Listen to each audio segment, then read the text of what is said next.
चलो आज हम शुरू करते हैं अपना नया टॉपिक मीन। ठीक है, मीन या फिर एवरेज एक ही चीज़ है। मीन और एवरेज एक ही चीज़ के दो नाम है। मीन का फॉर्मूला होता है सम डिवाइड बाय नंबर। ये फॉर्मूला ध्यान रखेंगे। ठीक है, किसी भी चीज़ का सम करके डिवाइड कर देते हैं हम उसी के नंबर से, तो इसको क्या बोलते हैं, मीन या एवरेज।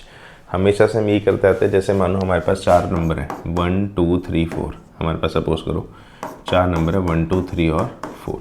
आपसे बोला गया कि इसका मीन निकालें, तो इसका मीन हम कैसे निकालते हैं, सभी को प्लस करके डिवाइड बाई कितने नंबर है, 4 है ना, 4 से डिवाइड कर दो। 4 3 7 8 9 और 1 10/4 या 5/2। मीन क्या आ गया इसका 2.5। ठीक है, तो मीन और एवरेज हमेशा से ये निकालते हैं। लेकिन जब हमारे ये क्वेश्चन होते हैं इसके अंदर ना हमें ये चीज़ काम नहीं आती। ये फॉर्मूला ध्यान रखना कि मीन जो है सम बाय नंबर होता है। इसमें हमको मीन जनरली दिया होता है, हमको सम निकालना होता है यहाँ से। ठीक है, नॉर्मल केस में हम क्या होता है, नंबर दिया होता है, हम मीन निकालते हैं। तो ये फ़र्क है। अब इस फॉर्मूले को कैसे यूज़ करते हैं ध्यान से समझेंगे। ठीक है, तो जैसे कि फर्स्ट क्वेश्चन है। फर्स्ट क्वेश्चन क्या बोलता है, a student was asked to find the arithmetic mean of the following numbers. इन नंबर का अरिथमेटिक मीन निकालने के लिए बोला गया था। He found the mean to be 12 और मीन कितना आया, 12 आया। तो एक्स की वैल्यू निकालने। देखो भाई ये नंबर है हमारे, तो इन सब का मीन का फॉर्मूला क्या हो जाएगा, mean is equal to sum by number. अब इसका मीन हमारे को आ रखा है कितना है, 12 मीन आ रखा है। सम हमें नहीं पता है इसका, लेकिन ये नंबर कितने हैं, नंबर भी 12 ही है। एक काउंट कर सकते हो आप, कितने नंबर है टोटल, 12। तो यहाँ से मेरे को सम पता लग जाएगा। देखो तो मेरे को पता है कि इसका सम कितना है, 12 गुना 12 यानी 144 है ना। और ये S12 लिख देते हैं, इसे सम 12 लिख लो या फिर S12। तो इससे ये होता क्या है कि सम आ जाता है, इससे पता रहता है कि भाई 12 नंबर का सम है ये। ठीक है, अब लेकिन 12 नंबर तो ये है, हमें तो x की वैल्यू निकालनी है। तो अगर मैं इन सबको प्लस करूं, इन्हें प्लस कर लेते हैं, 11 और 9 क्या हो गया हमारा, 20 हो गया। 7 और 3 10 हो गया, 20 और 10 30 हो गया। ये 30 यहाँ से आ गया। ठीक है, ऐसे यहाँ निकाल लो। 17 और 13 ये भी 10 20 30 ही हो गया। ठीक है, फिर क्या निकाल लो, 21 और 19, हाँ 20 30 40 ये हो गया। तो ये चारों हो गए, ये भी प्लस हो गया, ये प्लस हो गया। ठीक है, अब क्या क्या बचा, 15 और 5 20 23 ये हो गया और 14। ठीक है, 23 और 14 हो गया हमारा 37। तो 60 100 137 प्लस एक्स हो गया ये। यानी मेरा 12 का जो सम है वो 137 प्लस एक्स भी है। ठीक है, लेकिन अभी हमने निकाला कि सम ऑफ 12 क्या था हमारा, 144 है। तो यहाँ से हमारी जो x की वैल्यू है वो क्या आ जाएगी, 144 माइनस 137 यानी कि 7। ठीक है, x की वैल्यू क्या होगी हमारी, 7। सेकेंड ऑप्शन आंसर है। नेक्स्ट करते हैं। तो ऐसे ही हमको यूज़ करना होता है सम वाले फॉर्मूले को। ठीक है, नेक्स्ट क्वेश्चन देखो क्या बोलता है अब की बार, कि जो एवरेज है, average of the marks obtained in an examination by 8 students was 51। 8 बच्चों की का एवरेज जो है 51 है। ठीक है, यहाँ से समझना है क्या दिवन है, एवरेज 8 बच्चों का कितना है, 51 है। तो आप यहाँ से एक बात समझो कि एवरेज का फॉर्मूला क्या होता है, सम ऑफ 8 डिवाइड बाई 8।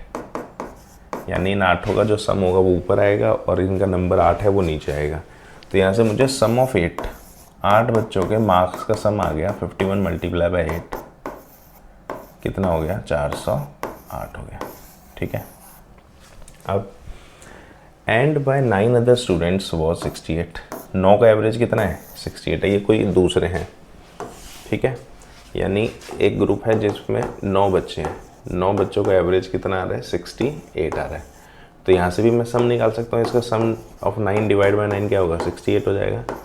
यहाँ से सम ऑफ 9 मेरा हो जाएगा 68 मल्टीप्लाई बाई 9। 9 8 72, 54 और 7 612। तो सम ऑफ 9 मेरा क्या हो गया, 612 हो गया।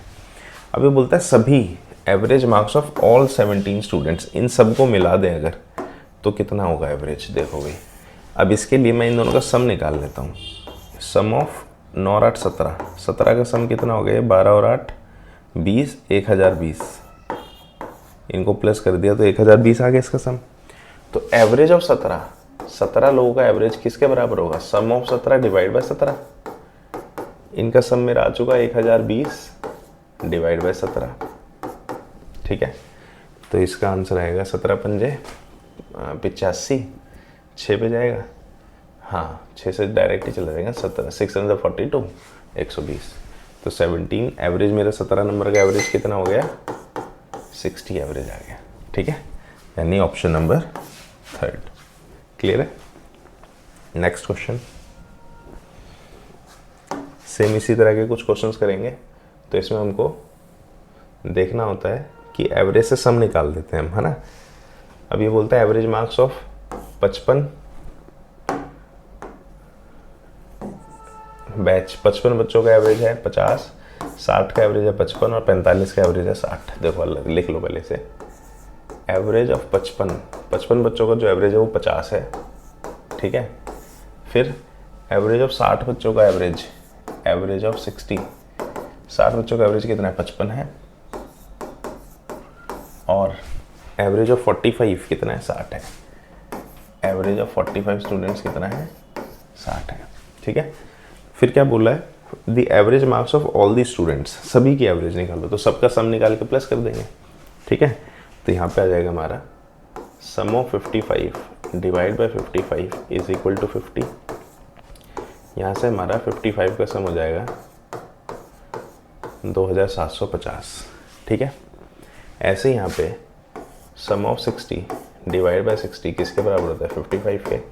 यहाँ से हमारा सम ऑफ 60 हो जाएगा 6 5 30, 3300 हो जाएगा।